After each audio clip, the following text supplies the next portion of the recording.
Hi guys, FrostFangs here, back again with another Paladins video on the PTS. Going to be showing off and talking about Betty with her new skin and her gameplay balance changes she'll be getting in the upcoming update. And yeah, as you can see here, the skin is heavily inspired by Bowsette, which you may or may not know about. It's pretty obvious just from looking at the skin, everything about it, to be honest, but I am personally a fan and I really like this one. If you watch my videos, I'm sure you could have guessed that, but overall this skin is incredibly well done. Although I don't absolutely love it, I wouldn't rate it as highly as I would some other skins. I wouldn't give it a 10 out of 10, but it is pretty damn high up there, although I don't remember the effect on it, so that might bump it up or down a bit. The dragon scale sort of armor here with the leggings and the whatever you'd call these with the spikes and stuff is really well done. I don't know how I feel about the tail, especially because it does seemingly wiggle, but I really do like the wings. I think the sort of pattern they've put on it here is really cool, and the weapon also looks fantastic. I feel like the skin department for Evil Mojo, Hi-Rez, whatever you want to label it as, has just been doing a fantastic job on Paladins recently. I think for like the past year and a half, all of the skins have been at least a 7 for me, with a lot of them, like this one being over like 8 or 9, and this one I'd probably put around a 9 right now. The horns are really cool. The crown, the lipstick is surprisingly bright and actually stands out and looks interesting, which I don't know if I've ever said about a skin before, but yeah, we'll jump in a second. I just want to go through the balance first. The way you get the skin is just direct purchase 800 crystals, or you roll for it in a chest. I don't think the chest will be out at the same time as the patch. Usually they come out a little bit later, but I actually didn't check. We'll go through the balance. They fix some stuff with the descriptions. They decrease the damage of her jump from 300 to 235. Like I said in a recent Betty video, it doesn't even really need to have the damage, but I think 150 would also be fine. 235 makes sense. 200, whatever number they want to put on it, I think it's whatever. The ultimate is getting some buffs though, which is really good to see. They buffed the damage from 1700 to 1900. The speed is up from 70 to 80, and the missile speed is also up the same amount. But then the biggest thing that I'm really happy to see, and that I honestly really wanted, I've mentioned it in a ton of videos, you now get stuck in the air when you hit the button instead of just falling really weirdly. So it works like an Android ultimate. You hit E, you stop, and then you can go ahead and do whatever you want. Good stuff though, really glad to see it. And of course, love to hear your guys' thoughts on any of this, the skin, the balance section down in the comments as always. They've also nerfed the talent, God of Bounce, which was sort of expected. It's down only from 6 seconds to 5. I'm kind of surprised they didn't nerf her more, considering how well she seemed to be performing in live from my experience. The nerf to the F and stuff made sense, but I think God of Bounce is still going to be her main talent. It's still really strong. They actually buffed her ultimate and then some of her cards as well, so overall this does still feel like she's about the same as where she was before, just with some of the power shifted a bit. Hopefully that made sense, but the cards are questionable. The buffs to them, I mean, especially the one that they changed completely, is just really weird. So what this used to do before was increase the time before your grenades explode, which pretty much nobody ran, and yeah, they've changed it into a questionable card that's weaker than Death Hounds 1 at best. I feel like this should be 7%, and then it would be just a tiny bit over Death Hounds 1 in the best case scenario, but right now this card I can't imagine fitting into a setup. Getting ahead of myself a bit, but what it does is when you hit your grenade launcher, you'll get a bit of extra reload speed. It can stack up to 3 times, and if you hit somebody again with it, it will refresh the duration. At level 1, it's useless.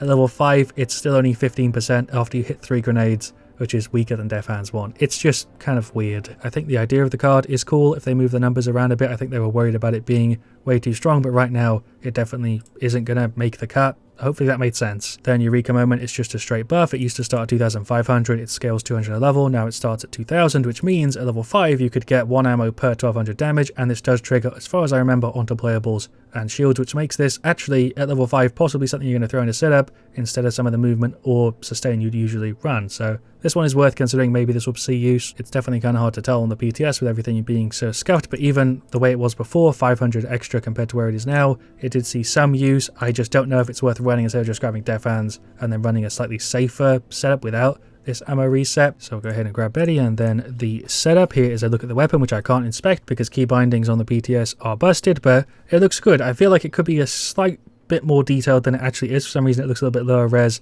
than some of the other weapons, but maybe it's just the lighting. I think it might be the lighting. You definitely won't be able to tell in the video. It's a really minor thing I'm pointing out here, but here are the weapon shots. They're actually eggs.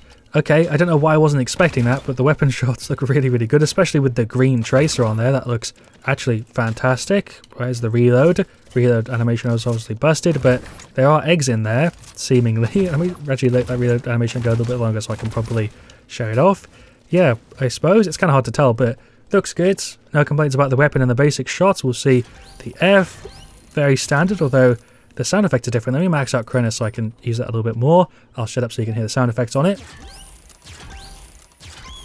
Sounds a bit more comical, but here's a look at her on the mount. looks good. I don't really know how you could complain about this skin. I think it's a very well executed. Bowser Betty, I got no complaints. We'll show off the right click real quick, which is a little dragon. I like the firework effects, those are cool. Maybe we go over here so I can get it trigger multiple times. There's the right click. Okay, I like that. It doesn't really make very much sense. It looks a bit out of place, but it doesn't look bad. It looks cool. I like it. I can't really complain about it, to be honest. It just isn't what I expected, but I really like the firework effect. The firework effect is really what brings it home and definitely makes it something that I like. We'll throw the cue, see what that looks like. The cue on the floor looks pretty standard. The actual eggs have a face now and seem to be different. Can't remember if they're different by default. I feel like they usually all look the same when they pop out of the cube, but some of those eggs had different sort of stylization. Is that the proper word I'm looking for? Yeah, some of them definitely look different, have like missing eyes or whatever. That's cool. I like it. Again, not really what I was expecting, but it looks good. For some reason I was expecting there to be a reference or two to like a Super Mario Bowser sort of thing. Maybe there is with the voice lines. I don't usually pay any attention to the voice lines in these videos, so apologies if you're interested in that, but I guess I can use them a little bit. What do you humans say? Oh yeah, I am straight fire. Dragon fire. Not much I can really say about the voice lines, but let's try out the ultimate. We'll go ahead and place ourselves in the air so you can see that you stop. It looks a bit funny. They maybe should change the animation a bit for it, but you're riding on an egg. Okay, an egg that's firing out of the back, and there's the effect on it. Really over the top with the sort of fire there, but it looks good. I don't know if I like that either. I feel like overall the effects are interesting, not what I expected. Sound effects are cool. They're just here in the middle so you can see it a bit better. I mean, the ultimate does look kind of sick, to be honest, when she's like riding along there, to be completely honest, and I'm sure the F will look really interesting in third person, and the right click and the left click, they're all good. All the effects are solid, they're just not what I was expecting. Hopefully that made sense. So you can see here that it is significantly faster. It is still sort of buggy, but if we go ahead and pop the ultimate, you do fly around quite a bit quicker than before. If you throw the ultimate, it's actually at a pretty good speed. Maybe has a bit of a gameplay advantage because it looks smaller than usual. Something to consider, I suppose. Let me just spam everything real quick so you can see it all at the same time as you'd usually play Betty. It's a lot of red fire effects. It feels, yeah, less custom than I was expecting, I guess is maybe the way to put it. The ammo gen card there definitely kicking in, and quite noticeably so, to be honest. I feel like that's what, every 2 hits technically you gen an ammo? Yeah, it's actually kind of crazy, although you'd still probably want to pick up Death Hands because the reload is lengthy. Thing to remember is that the card does trigger on just damage. It's not just your left click, so it triggers on your Q and your right click. I'm not sure if it does with the ultimate. Let me just test this real quick. I'll throw the right click down. Is that going to give me any ammo?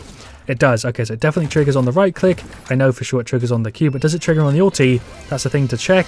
It does. Okay, so that makes the card something that I imagine is going to be run a hell of a lot. I think before it wasn't really worth it because it was a lot to gen, you know, being 500 extra from where it is now. Whereas now I think people might make space for it and lose some of the sustain and mobility or whatever, and instead choose to get sort of ammo gen, because even if you are going for full Death Hands, you are going to be, you know, reloading a little bit less, significantly less if you're actually, you know, up against the right team combo. If you're against full flankers or whatever, I'd maybe not run it and go for the other version of the setup, but with at least 1 or 2 tanks, it's definitely worth considering for sure. And yeah, really digging the skin. I'd rate the skin in third person easily a 9, 9.5, and I'd put the effects maybe somewhere around a 7.5. I'm still not sure how I feel about them, but the skin itself looks top notch. I think it does fit in very, very well. Thank you for watching. Leave a like if you enjoyed. Of course, let me know what you want to see me do next. Let me know your thoughts on everything down in the comments. I'll see you guys all really, really soon. And as always, stay frosty.